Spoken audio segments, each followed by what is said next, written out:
ಈ ಕಥೆಯ ಮುಖ್ಯ ಪಾತ್ರ ಸಮತ. ಆಕೆಯ ಮಾತುಗಳಲ್ಲೇ ಕೇಳಿ. 2 ವರ್ಷಗಳ ಹಿಂದೆ ಗಂಡನನ್ನ ಕಳೆದುಕೊಂಡ ಮೇಲೆ ಆಕೆಯ ಬದುಕು ಒಂಟಿತನದಲ್ಲೇ ಮುಳುಗಿ ಹೋಗಿತ್ತು.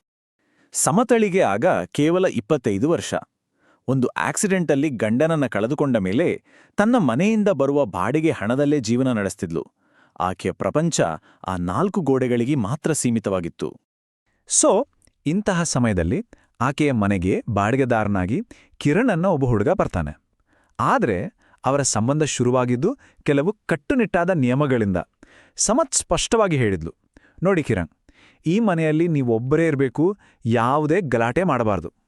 ಅದಕ್ಕೆ ಕಿರಣ್ ಕೂಡ, ಖಂಡಿತ ಮೇಡಮ್, ನಿಮ್ಮ ನಿಯಮಗಳಿಗೆ ನಾನು ಬದ್ಧ ಅಂತ ಒಪ್ಕೊಂಡಿದ್ದ. ಆದರೆ ಎಲ್ಲವೂ ಅಂದ್ಕೊಂಡಂತೆ ಇರಲಿಲ್ಲ. ಈ ಸರಳವಾದ ಸಂಬಂಧದಲ್ಲಿ ಒಂದು ದೊಡ್ಡ ಬಿರುಗಾಳಿ ಬೀಸೋಕೆ ರೆಡಿಯಾಗ್ತಿತ್ತು. ಅದು ಅವರಿಬ್ಬರ ಬದುಕಿನ ದಿಕ್ಕನ್ನೇ ಬದಲಾಯಿಸೋ ಬಿರುಗಾಳಿ. ಕಿರಣ್ ಮನೆಗೆ ಬಂದು 2 ತಿಂಗಳೇ ಆಗಿ ಹೋಗಿತ್ತು. ಆದರೆ ₹1 ಬಾಡಿಗೆ ಬಂದಿರಲಿಲ್ಲ. ದಿನ ಕಳೆದಂತೆ ಸಮತಳ ತಾಳ್ಮೆಗೂ ಒಂದು ಮಿತಿ ಇರುತ್ತಲ್ವಾ. ಕೊನೆಗೆ ಆಕೆ ಒಂದು ಕಠಿಣ ನಿರ್ಧಾರ ತಗೊಳ್ಳೋ ಸಮಯ ಬಂದೇ ಬಿಡ್ತು. ತನ್ನ ಇಡೀ ಜೀವನವೇ ಆ ಬಾಡಿಗೆ ಹಣದ ಮೇಲೆ ನಿಂತಿದ್ರಿಂದ ಸಮತಳಿಗೆ ಬೇರೆ ದಾರಿನೇ ಇರಲಿಲ್ಲ. ಅವಳ ಮಾತುಗಳಲ್ಲಿ ಹತಾಶೆ ಮತ್ತು ಅನಿವಾರ್ಯತೆ ಎರಡೂ ಸ್ಪಷ್ಟವಾಗಿ ಕಾಣಿಸ್ತಾ ಇತ್ತು. ಆಗ ಕಿರಣ್ ತನ್ನ ಮೌನ ಮುರ್ದ. ಅವನು ಹೇಳಿದ ಕತೆ ಕೇಳಿ ಸಮತಳಿಗೆ ಶಾಕ್ ಆಯ್ತು. ಯಾಕಂದ್ರೆ ಅವನು ಬರೋಬ್ಬರಿ ₹20,000 ದೊಡ್ಡ ಮೊತ್ತಕ್ಕೆ ಮೋಸ ಹೋಗಿದ್ದ.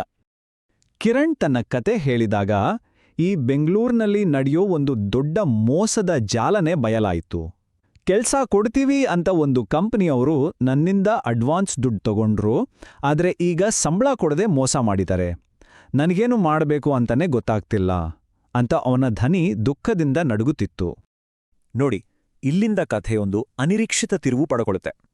ಸಾಮಾನ್ಯವಾಗಿ ಸಿಟ್ಟುಗೊಳ್ಬೇಕಾದ ಜಾಗದಲ್ಲಿ ಕರುಣೆ ಹುಟ್ಟುತ್ತೆ, ಸಂಘರ್ಷದ ಬದಲಿಗೆ ಸಹಾನುಭೂತಿ ಮೂಡುತ್ತೆ. ಆದ್ರೆ ಸಮತಳ ಪ್ರತಿಕ್ರಿಯೆ ಯಾರೂ ಊಹಿಸಿರೋದಕ್ಕಿಂತ ಸಂಪೂರ್ಣವಾಗಿ ಭಿನ್ನವಾಗಿತ್ತು. ಆಕೆ ಕಿರಣ್ನ ಪರಿಸ್ಥಿತಿಯನ್ನು ಒಂದು ಬೇರೆ ದೃಷ್ಟಿಕೋನದಿಂದ ನೋಡಿದ್ಲು. ಆಶ್ಚರ್ಯ ಅಂದ್ರೆ ಸಮತಾ ಅವನಿಗೆ ಧೈರ್ಯ ತುಂಬಿದ್ಲು. ಬೆಂಗಳೂರಿನಲ್ಲಿ ಇಂತಹ ನಕಲಿ ಕಂಪನಿಗಳು ತುಂಬಾ ಇವೆ, ಮೊದಲು ಆ ಕೆಲ್ಸ ಬಿಡು, ಜೀವನ ಇಲ್ಲಿಗೆ ಮುಗಿದುಹೋಗಲ್ಲ ಅಂತ ಸಲಹೆ ನೀಡಿದ್ಲು. ಅವಳ ಧ್ವನಿಯಲ್ಲಿ ಕಾಳಜಿ ತುಂಬಿತ್ತು. ಆ ಒಂದು ಕ್ಷಣ ಅವರಿಬ್ಬರ ನಡುವೆ ಒಂದು ಮೌನ ಸಂವಾದವೇ ನಡೆದೋಯಿತು. ನೋವಲ್ಲಿರೋ ಒಬ್ಬರಿಗೆ ಇನ್ನೊಬ್ಬರ ಸಾಂತ್ವನ ಸಿಕ್ಕಾಗ ಅಲ್ಲಿ ಮಾತುಗಳ ಅಗತ್ಯವೇ ಇರೋದಿಲ್ಲ. ಅದೊಂದು ಅರ್ಥಪೂರ್ಣವಾದ ಮೌನ.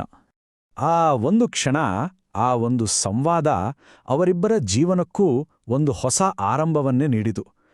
ಕಷ್ಟ ಅವರನ್ನು ಬೇರೆ ಮಾಡುವ ಬದಲು ಒಂದುಗೂಡಿಸಿತು. ಸಮತಳ ಮನಸ್ಸಿನಲ್ಲಿ ಒಂದು ದೊಡ್ಡ ಬದಲಾವಣೆಯಾಗಿತ್ತು. 2 ವರ್ಷಗಳಿಂದ ಅವಳನ್ನು ಕಾಡುತ್ತಿದ್ದ ಒಂಟಿತನ ಕಿರಣ್ನ ಮುಗ್ಧತೆ ಮತ್ತು ನೋವಿನ ಮುಂದೆ ಕರಗಿ ಹೋಗಿತ್ತು. ಆ ಕಷ್ಟದ ಸಮಯದಲ್ಲಿ ಅವರು ಕೇವಲ ಮನೆ ಮಾಲೀಕರು ಮತ್ತು ಬಾಡಿಗೆದಾರರಾಗಲಿಲ್ಲ. ಬದಲಾಗಿ ಈ ಜೀವನದ ಪಯಣದಲ್ಲಿ ಒಬ್ಬರಿಗೊಬ್ಬರು ಆಸರೆಯಾಗಿ ಜೊತೆಯಾಗಿ ಸಾಗೋಕೆ ನಿರ್ಧಾರ ಮಾಡಿದ್ರು.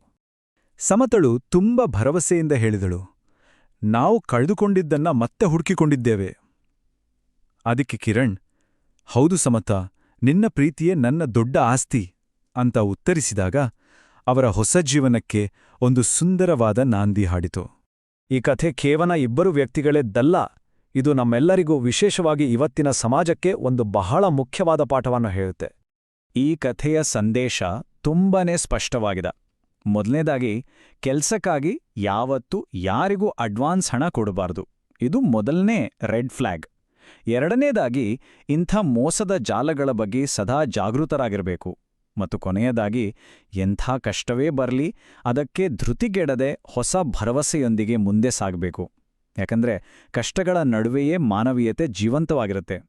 ಹಾಗಾದ್ರೆ ಕತ್ತಲೆಯಾದ ಮೋಸದ ನೆರಳಿನಲ್ಲೂ ಸಹಾನುಭೂತಿ ಮತ್ತು ಸಂಬಂಧಗಳಂತಹ ಭರವಸೆಯ ಬೆಳಕನ್ನ ಹುಡುಕೋಕೆ ಸಾಧ್ಯನಾ? ಈ ಕಥೆ ಈ ಪ್ರಶ್ನೆಯನ್ನು ನಮ್ಮೆಲ್ಲರ ಮುಂದೆ